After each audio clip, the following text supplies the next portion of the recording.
بارش مسلسل ہو رہی تھی۔ ماہنور کے ہاتھ کانپ رہے تھے۔ دروازے کے سامنے وہی لڑکا کھڑا تھا جسے سب مردہ سمجھ رہے تھے۔ احمر کے چہرے کا رنگ اڑ چکا تھا۔ فارس؟ ماہنور حیرت سے دونوں کو دیکھنے لگی۔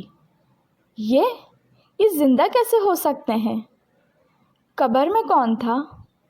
فارس آہستہ آہستہ اندر آیا۔ اس کے کپڑے بھیگ چکے تھے اور چہرے پر خوف صاف نظر آ رہا تھا۔ میرے پاس وقت بہت کم ہے، اس نے دھیمی آواز میں کہا۔ جس لاش کو میری سمجھ کر دفن کیا گیا وہ میری نہیں تھی۔ ماہنور کی سانس رک گئی۔ پھر وہ کون تھا؟ فارس نے نظریں جھکا لیں۔ وہ ایک بے گناہ آدمی تھا جسے صرف اس لیے مار دیا گیا تاکہ لوگ سمجھیں کہ میں مر چکا ہوں۔ احمر نے غصے سے پوچھا، تم غائب کیوں ہوئے؟ تم نے مجھے اکیلا کیوں چھوڑا؟ فارس کی آنکھیں بھر آئیں، کیونکہ وہ لوگ تمہیں بھی مار دیتے۔ وہ لوگ بہت طاقتور ہیں۔ فارس نے جیب سے ایک چھوٹی USB نکالی۔ اس میں سب کچھ ہے، ان لوگوں کے الیگل کام، قتل، سب کے ثبوت، اور یہی وجہ ہے کہ وہ ہمیں ختم کرنا چاہتے ہیں۔ ماہنور پہلی بار واقعی ڈر گئی۔ اچانک باہر گاڑی کی آواز آئی۔ احمر فوراً کھڑکی کے پاس گیا۔ کالی گاڑیاں گھر کے باہر رک چکی تھیں۔ وہ لوگ یہاں تک پہنچ گئے۔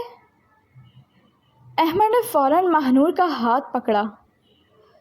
تم دونوں پیچھے دروازے سے نکلو، اور تم۔ ماہنور کی آواز کانپ گئی۔ احمر ہلکا سا مسکرایا۔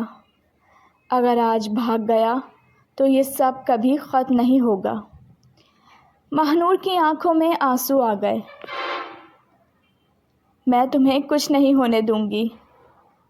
احمر نے پہلی بار اس کا چہرہ دونوں ہاتھوں میں لیا۔ تم میری زندگی کی سب سے خوبصورت چیز ہو، اور میں نہیں چاہتا کہ میری وجہ سے تم خطرے میں رہو۔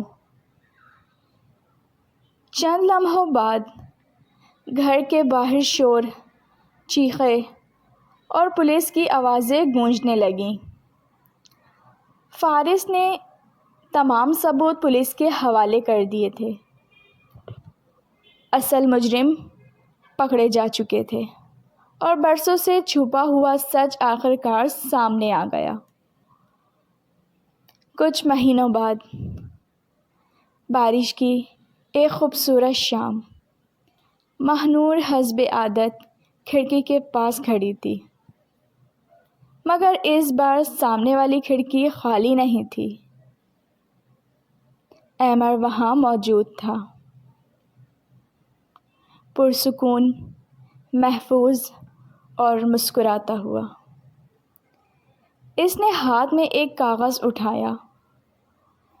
ماہنور ہنس پڑی۔ اس پر لکھا تھا، اب پردہ ہٹانے کا وقت آ گیا ہے۔ چند دن بعد اس کھڑکی کے سامنے، جہاں خاموش نظریں ملا کرتی تھیں، احمر نے ماہنور کا ہاتھ تھام لیا۔ اب کوئی راز نہیں، صرف تم اور میں۔ ماہنور کی آنکھوں میں خوشی کے آنسو آ گئے، اور پہلی بار اس نے کھڑکی مکمل کھول دی۔ کبھی کبھی محبت شور سے نہیں، خاموشیوں سے بھی شروع ہوتی ہے۔ اگر آپ کو یہ کہانی پسند آئی ہے تو پلیز ناول نائٹ کو سبسکرائب کیجیے، کمنٹس کرنا نہ بھولیں۔ رکھیے اپنا بہت زیادہ خیال۔ اجازت دیجیے۔ اللہ حافظ۔